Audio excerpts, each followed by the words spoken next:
तुर्की ने 2021 के लिए तालीम के शोबे के बैनुल-अक़वामी स्कॉलरशिप्स का ऐलान कर दिया।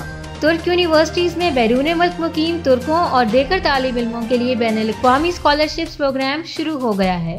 सदर रजब तैयब एर्दोगान की जानिब से ऐलान किया गया कि दुनिया भर में तालिब इल्म स्कॉलरशिप्स के लिए दरख्वास्तें जमा करवा सकते हैं। ये स्कॉलरशिप्स तुर्की की तमाम बड़ी और बैनुल-अक़वामी शोहरत की हामिल यूनिवर्सिटी में दाखिलों के लिए खोली गई हैं। इन यूनिवर्सिटीज़ में अंडर ग्रेजुएट, ग्रेजुएट्स, रिसर्च और मुख्तलिफ लैंग्वेजेस में आला तालीम के लिए स्कॉलरशिप्स का ऐलान किया गया है।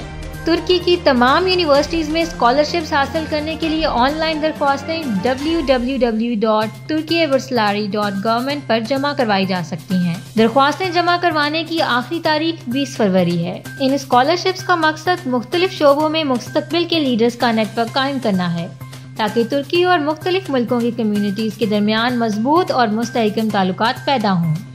तुर्की में स्कॉलरशिप्स का ये प्रोग्राम 2010 में शुरू किया गया था, ताकि बैरून मुल्क मुकीम तुर्कों और दीगर कम्युनिटीज़ के दरमियान एक मजबूत रिश्ता कायम हो।